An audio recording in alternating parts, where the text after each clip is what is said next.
fini mantem ansana no da asumbon sembi e course e kirasem de asi de ne mane basa akosi sen na montu be na wona tunu sa enkomo no ana ebedi but o text message line bio 1760 na o dia birthday gift mo fama.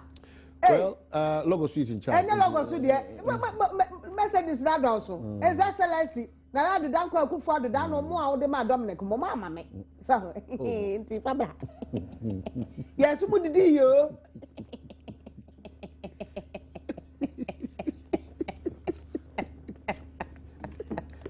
Oh, you better. Ma no me so. Okay. Dominic se mo didi. Yes, Fanta. Na Fanta ne cheke nya bia ne nsem hunu akwa. Fanta ne cheke nya bia. Fanta ne cheke. Mamusa Dominic. O pemutu. Mamusa Dominic question na Kesle for busa Paula na bembu yen. Omo je sole ana. Mo je sole. Ya ma mo sole. Ya ma mo sole ana. Me chairman ba ko pa ba homa no so. Central Regional Chairman. Original. Forever till he's tired. All right. Chairman. Chabalute, good morning. About to say. Yamina Dumo, my Nana. Hey, Chairman, the maintenance and TSA, Otina Jasso Precope, One wa Pamfo no. Catch a chairman so for my birthday present in the Mra. Swift action, say, and the chairman, Okobo, a DC, assuming watching us in sanity. Sanity, well, you take a decision, our first media meeting. Now there's a petition before us by the municipal chief executive for Awutu Senya East, Lajinu Adams. So after the elections, the constituency chairman, Alaji Habib, was struck twice. Now by our constitution, they set a disciplinary committee. Typically, we went ahead to set up a disciplinary committee headed by the former regional minister, Mr. Iketi Adom. Now, I'm going to go into the matter. Now, I'm rather say complications about what for this issue, the press saw it, the party members saw it, the executives from Awutu Senya saw it. Then step aside while investigation goes on. And that is what we have done. And so findings, they are bar out now. They are number 2. This one committee, investigating that. Oh, their AC, the BC was central region, and we believe there is no one above the law. Usha Jirapa, your lucky DC for no office. Usha Taya, near your road in Adie, now you are deflating the ties. And Quantanov, near you shoot to DC, and then within the space of a short time, as DC, new Wobai, no work for boss of time. Central region will not entertain that because it has never happened in our party.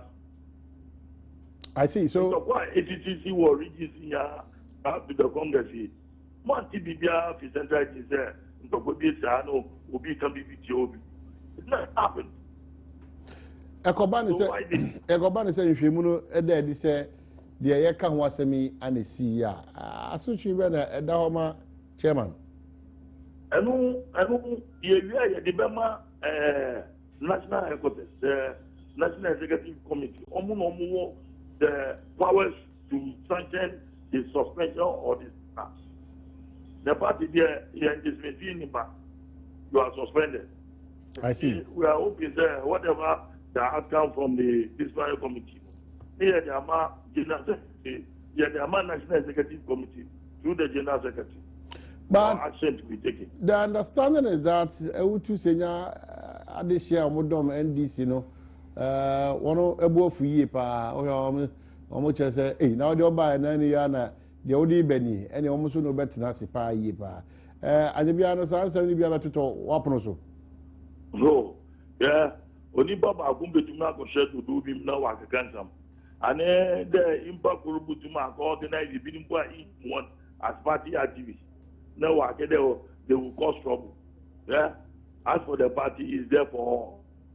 Let me say, people, if they will go on demonstration, it's almost democratic right. But for the law, it will take its course.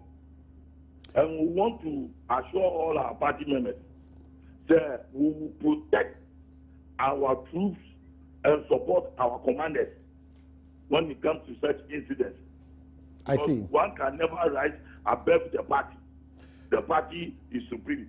But the ECOSU and the Krakwano is in consultation with a national executives. And let me say that after the outcome of the disciplinary committee investigation, and then we forward the report to national for them to take action. But meanwhile, in the meantime, he has to step aside. I mean, you can't be an office when you are being investigated. It was step aside, and as I feel, no step aside. Yeah, money let us say all step aside. Nanny vice chairman won't take you over. Okay. This very committee 1 month to come out with this report. Okay, Chairman Alote, but Nikrakrakano, the ECOSU original executives, are they in support of what is happening? It was the regional executives that took the decision.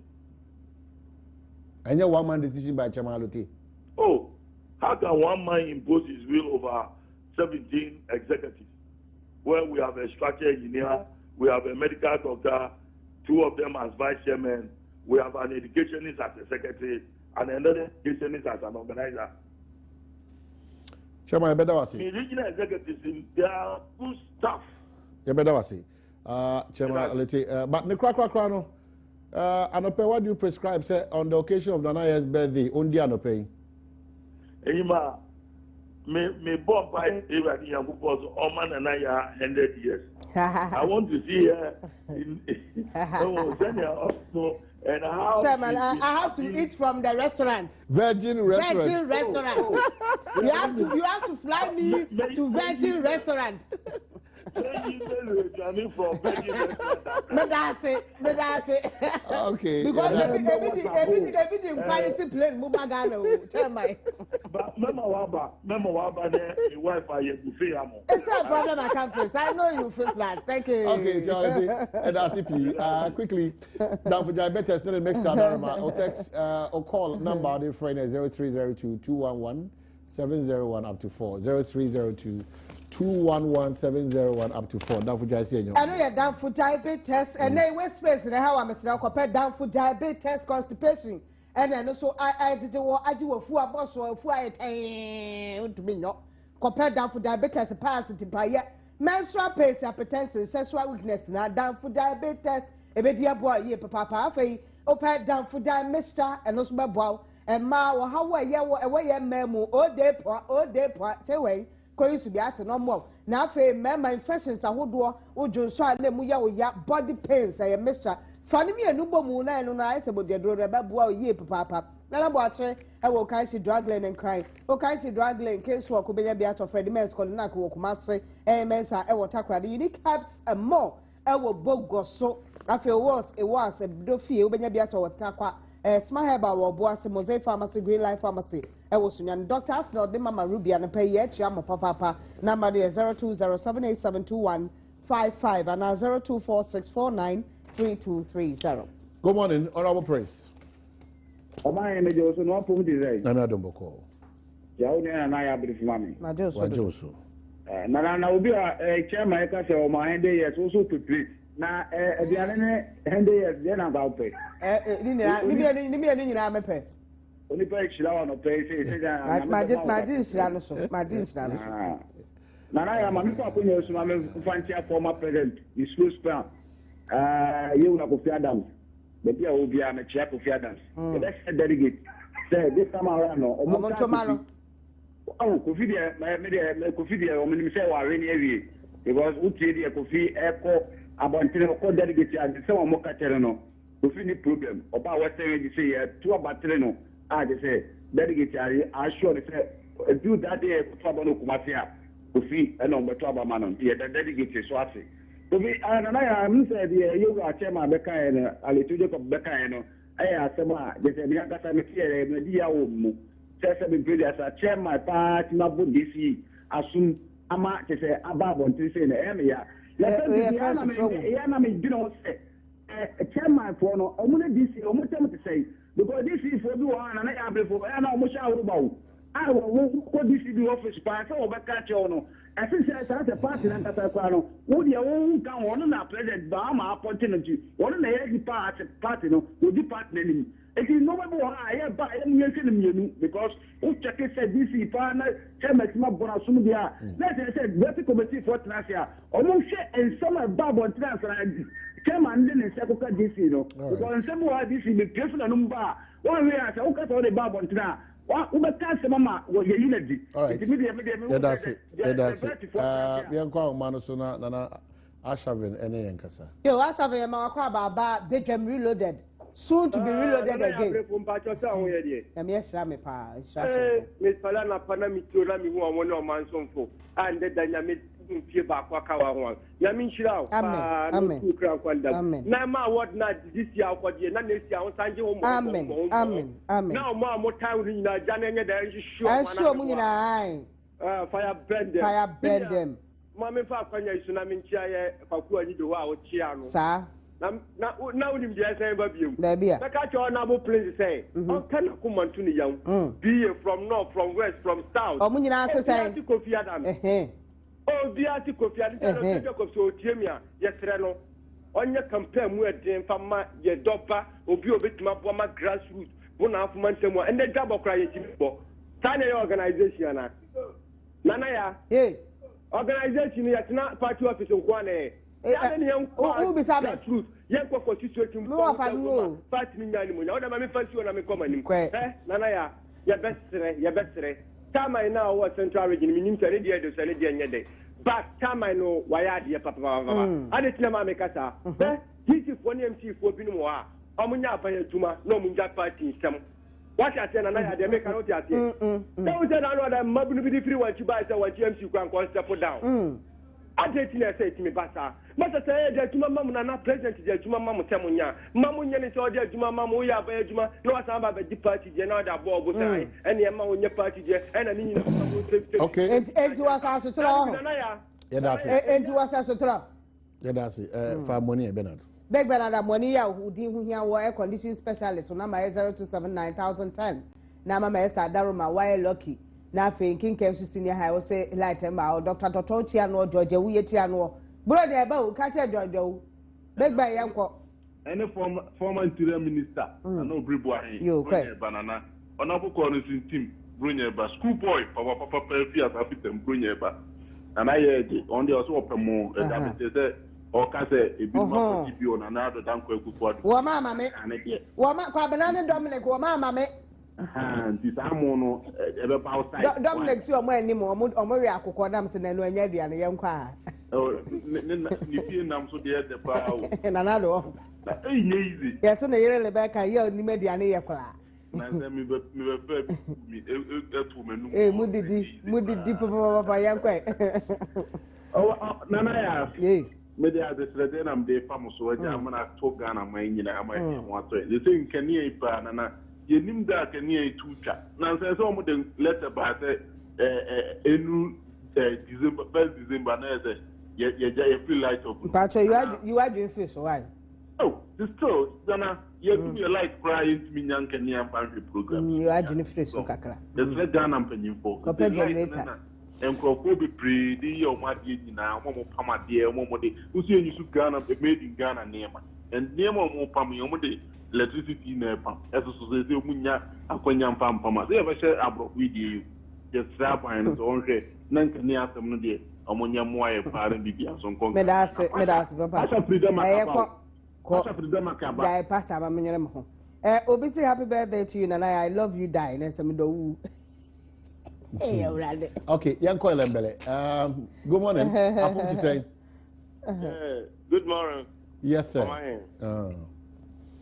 Omain, and I paid a better chief for us. Mammy Kencha, chairman, Dan Agudape, and Akufiad. And we said, this is a chairman or a grassroots person. And I know, say, Master Fakwa, none I can say, my power emblem. I saw you did deal with the other. Oh, Nana, buy a GDO. Chairman, Papa, or between chairman or veteran office, then you give information out. Chairman or batch the glass. Chairman, you are talking about. And I could fear that. Meaning, over DC, no, my bonus. Some of these DCs, no, I think, say, or more relation with their chairman, very bad. Even Mufi said they are appointed by His Excellency the President, so on which may taking decisions there. But I think, say, part no, they do a civil. No matter how it is, no part no, and no matter and on where you say DC. So I think he's with the chairman. So much we have those of which we have those. Maybe if we said the committee no more air transfer. All right, that was it. Yeah, that's it. Yeah, that's it. Let me say, I don't know. Can't far cushion. Go forward how? Unya kushia. Akusha. You akusha kwaba. Akos. Hello.